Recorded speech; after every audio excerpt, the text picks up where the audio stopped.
యేసు ప్రభు. మరి ఈ శరీరాన్ని, ఈ శరీరంలో పాలిభాగస్తులుగా మనమందరం కూడా ఒక్కొక్క అవయవంగా ఉంటున్నాము. మరి మనము అవయవములుగా ఉంటూ మన పని మనం ఎంతవరకు చేస్తున్నాం? మన కన్నుని, నీకేం పని ఉంది, ఎప్పుడు చూస్తూనే ఉంటావు, కొంచెంసేపు నువ్వు కళ్ళు మూసుకొని నేను నడుస్తానని నేను నడవగలమా? చెప్పాలి మీరు. నడుస్తామమ్మా? నువ్వు ప్రతిదీ ఆశించేస్తున్నావు అని మన మనసు చెప్పి నువ్వు కళ్ళు మూసుకొని నేను వెళ్తున్నాను, నువ్వు కళ్ళు తెరుస్తుంటే నాకు సమస్య అని చెప్పి మనం అనుకుంటామా? కళ్ళు తెరిసే ఉండాలా, మనం నడవాలి. చేతికి నువ్వు ఎంతసేపు అయినా తినడమే నీ పని, నువ్వు ఒక 2 రోజులు ఫుడ్ టచ్ చేయబాకనంటే సఫర్ అయ్యేది ఎవరు? Total body. ఇదే సంఘం కూడా. మనము శరీరమై ఉన్నాం, దేవుని శరీరమై ఉన్నాము. మరి ఈ శరీరంలో మనము ఎలాగ ఉన్నామనేది, సంఘంలో ఉన్న వారితో మనం ఎలాగ మెలుగుతున్నాం అనేది మనం ఒక్కసారి చూసుకోవాలి. మరి మనందరికీ తెలిసిన వాక్యము, మరి క్రీస్తు దేనికి శిరసై ఉన్నాడు? సంఘమునకు శిరసై ఉన్నాడు. మనలో కలతలుంటే, మనలో డిజొబీడియన్స్ ఉంటే, మనలో సంతోషం లేకపోతే మరి శిరస్సు ఎంతవరకు బాగుంటుంది? ఇప్పుడు మన శరీరంలో నొప్పి ఉంటే మన బ్రెయిన్ ఏం చెప్తుంటుంది? ఈ పార్ట్లో నొప్పి ఉందని. బాడీ ఏమైనా కంఫర్టబుల్గా ఉంటుందా? ఏ పార్ట్లో? ఒకవేళ ఒక వ్యక్తికి వామిటింగ్స్ అవుతున్నాయి అనుకోండి, కంఫర్టబిలిటీ ఉంటుందా? ప్రతి పార్ట్లో ఒక ప్రాబ్లం అనేది కనిపిస్తుంటుంది. ఇదే రీతిలో సంఘంలో ఉన్న మనము ఎంతవరకు మన బాధ్యతగా ఉంటున్నాం? ఒకసారి మనం చూసినట్లయితే మరి గలతీ పత్రిక 4వ అధ్యాయంలో 19వ వాక్యంలో, అందుకే పౌలు చెప్తాడు, ఇందాక నేను ఆ మాట కూడా చెప్పాను. గలతీ పత్రిక 4వ అధ్యాయం 19వ వాక్యంలో మనం చూసినట్లయితే ఈ విధంగా వ్రాయబడి ఉంది. నా పిల్లలారా, క్రీస్తు స్వరూపము మీ యందు ఏర్పడు వరకు మీ విషయమై మరలా నాకు ఏం కలుగుతుంది? ప్రసవ వేదన కలుగుతుంది. ఈరోజు 2 బాప్తీసం తీసుకున్నారు, కానీ వీళ్ళకి మెంటర్స్ లేకపోతే, వీళ్ళని గైడ్ చేసే వాళ్ళు లేకపోతే వీళ్ళు క్రీస్తు పోలికలో కంప్లీట్గా ఎదగగలరా?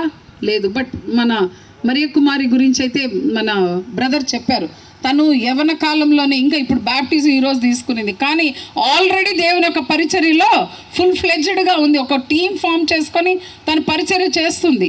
ఎంత అద్భుతమైన కార్యము! ఒకసారి మన అందరూ చేతులు తడతామా తన కొరకు? ఒకసారి let us all clap for her.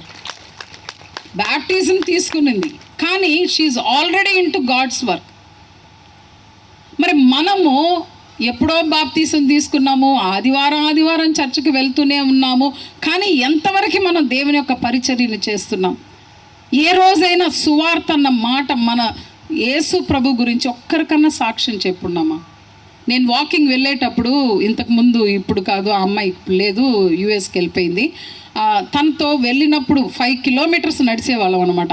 తనకి నడిచినంతసేపు ఆదివారం జరిగిన మిరాకిల్స్, సాక్ష్యాలు, ఎవరెవరు ఏం చెప్పారు, ఎప్పుడు దేవుని గురించి చెప్తాను. అందుకనే తను ఒక హైందూరాలు అయినప్పటికీ కూడా ప్రతి విషయానికి నాకు ఫోన్ చేసి ప్రేయర్ చేయించుకొని తను ముందుకు వెళ్ళేది. ఇటువంటి సంఘటనలు చాలా ఉన్నాయి అనుకోండి. నేను ఎందుకు ఇది చెప్తున్నాను అంటే, ఎక్కడ అవకాశం దొరికినా మనం ఏం చేయాలా? మన దేవుని యొక్క అద్భుత కార్యాలు వేరే వాళ్ళకి చెప్పాలి. ఇంక వేరే ఏం చెప్పాల్సిన అవసరం లేదు. మనం పెద్ద బైబిల్ తీసుకొని అక్కడికి ఇక్కడికి వెళ్ళి, నో, మీ పక్కన ఉన్న వాళ్ళు, లేకపోతే మీకు ఫోన్ చేసేవాళ్ళు, నిన్న కూడా నేను ఆ మాట చెప్పాను, మీకు ఫోన్ చేసి నాకు ఈ ప్రాబ్లం ఉందని ఎవరైనా చెప్పినా, మీ ఇంటికి వచ్చి ఎవరైనా చెప్పినా, మీరు చేయగలిగే పని ఏంటంటే, నేను నీ కొరకు ప్రేయర్ చేస్తానని చెప్పి మీరు ఒక్క ప్రేయర్ చేయండి. దేవుడు ఖచ్చితంగా ప్రార్థన ఆలకిస్తాడు. వారి కొరకు అంటే వారు విషయంలో దేవుడు మీకు న్యాయం ఖచ్చితంగా చేస్తాడు. అలాగే మనం దేవుణ్ణి వారికి పరిచయం చేసిన వాళ్ళం అవుతాం. విత్తనం మీరు విత్తండి. నెక్స్ట్ దేవుడు కార్యాలు ఆయన ఆ సమయాల్లో ఆయన జరిగిస్తూ ఉంటాడు. విత్తడం వరకు మన పని. మరి సంఘంలో మనం ఇటువంటి కార్యాలు చేస్తున్నామా లేదా అని మనం చూసుకున్నప్పుడు, ఇంకొక మాట కొలొస్సీ పత్రికలోనే 4వ అధ్యాయంలో 5-6 వాక్యాల్లో మనం చూసినప్పుడు మనం ఎలాగా ఉండాలి, సంఘంలో ఉన్న మనము ఏ రీతిగా ఉండాలనేది మనం చూసుకొని ముగించుకుందాము. కొలొస్సీ పత్రిక 4వ అధ్యాయం 5-6 వాక్యాలు.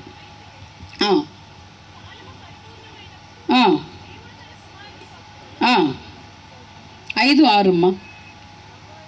సమయము పోనీయక సద్వినియోగము చేసుకొనుచు సంగమునకు వెలుపట వారి ఎడల జ్ఞానము కలిగి నడుచుకొనుడి. ప్రతి మనుష్యునికి ఎలాగ ప్రత్యుత్తరం ఇయ్యవలెనో అది మీరు తెలుసుకొనుటకై మీ సంభాషణ ఉప్పు వేసినట్టు ఎల్లప్పుడూ రుచి గలదిగాను కృపా సహితముగాను ఉండనీయుడి. ఆమేన్. ఎలాగుండాలంట మన మాటలు? ఎలాగుండాలి చెప్పాలి ఒకసారి. ఈ వాక్యం చదివారు అందరూ? ఎలాగుండాలంటే ఈ మాటలు? బయట వారితో చాలా జాగ్రత్తగా మనం మాట్లాడాలి.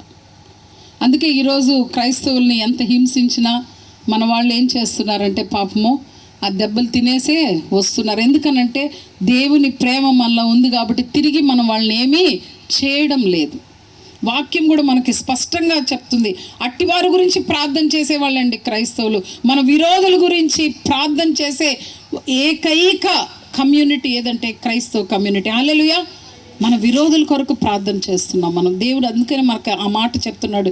ఈ వాక్యంలో ఏం రాయబడిందంటే ప్రతి మనుషునికి ఎలాగ ప్రత్యుత్తరం ఇవ్వవలనో అది మీరు తెలుసుకొనుటకై మీ సంభాషణ ఉప్పు వేసినట్టు ఎల్లప్పుడూ రుచిగలదిగాను కృపా సహితముగాను ఉండనీయుడి.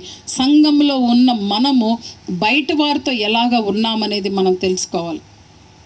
మేము ఇంట్లో పైన చర్చ్ స్టార్ట్ చేసుకున్నాం. 2nd యానివర్సరీ ఈ 19th సెకండ్ యానివర్సరీ వస్తుంది. మేమున్న ఏరియా చాలా పాష్ ఏరియా అనమాట. అసలు అక్కడ ప్రార్థన అనేది జరిగించడమే చాలా కష్టం. కానీ దేవుని మహాకృప ఏంటంటే ఫస్ట్ నుంచి కూడా మా ఇంటి గోడల మీద దేవుని వాక్యం ఉండడం వల్ల అందరూ దాన్ని ఏమని ముద్ర వేసేశారు? చర్చ్ అని ప్రజలే ముద్ర వేసేశారు. అది ఒక ల్యాండ్ మార్క్ అనమాట. ఆ చర్చికి ఎదురిల్లు, చర్చికి వెనక వీధి అట్లా చెప్పుకుంటున్నారు. అది మాకు తెలియదు. ఇప్పుడు జరిగింది ఏంటంటే నిజంగానే అందరూ ఏమంటున్నారో అదే జరిగింది. మేమైతే చర్చ్ స్టార్ట్ చేసేసుకున్నాం. పైన 2nd ఫ్లోర్లో పెట్టుకొని ఉన్నాం. సౌండ్ కొంచెం బయటకు ఖచ్చితంగా అప్పటికి మేము చిన్న స్ట్రేంజర్లోనే మేము పాటలు కూడా పాడేది. దేవుని కృప ఏంటంటే just we started with prayer. మాకు మ్యూజిషియన్స్ని ఇచ్చినాడు దేవుడు, ప్రతిదీ సమకూర్చాడు. అన్యుల కొరకు దేవుని యొక్క ఆ ప్రదేశంలో మేము స్టార్ట్ చేయడం వల్ల చుట్టుపక్కల చాలామంది అది విని చిన్నగా ఒక్కొక్కరు వస్తున్నారు. 5 మెంబర్స్తో స్టార్ట్ చేసాం. ఈరోజు మాకు 30 మంది వస్తున్నారు. దేవునికి మహిమ కలుగునుగాక. హల్లెలూయా. దేని కొరకు? దేవుడు మనకిచ్చిన కృపను బట్టి. ఆ ఏరియాలో ఎందుకు మరి రావడం లేదు, అడగడం లేదనంటే ఒకటి దేవుడు నాకు ఇచ్చిన పొజిషన్ బట్టి కూడా వారు ఎవరు కూడా మన దగ్గరికి రావడం లేదు, అడగడం లేదు. కానీ నేను ఎందుకు చెప్తున్నానంటే అది అవకాశంగా తీసుకొని మనము ఎట్టుబడితే అట్ట సౌండ్ పెంచేసుకొని ఎట్లంటే అటు చేయకూడదు. We are living in a very residential area కాబట్టి మనము మన పద్ధతిలో మన లిమిట్స్లో మనము ఉండాలి. మనకి జీవవాక్యం అందరికీ తెలియాలి. అది మన గోల్. ఆటోమేటిక్గా ఒక్కొక్కరు యాడ్ అవుతున్నారు. నేను ఎందుకు చెప్తున్నానంటే ఈ మాట కూడా మనము బయట వాళ్ళతో ఏ మాత్రంగా మన ప్రవర్తన ఉందనేది కూడా మనము చాలా జాగ్రత్తగా చూసుకున్నట్లయితే గృహ నిర్వాహకురాలుగా దేవుడు మనకిచ్చిన శరీర విషయంలో కానీ, మన వ్యక్తిగత జీవితంలో కానీ, కుటుంబ జీవితంలో కానీ, సమాజ జీవితంలో కానీ, సంఘ జీవితంలో కానీ మనం ఎంతవరకు దేవునికి నమ్మకమైన వారుగా ఉన్నామనేది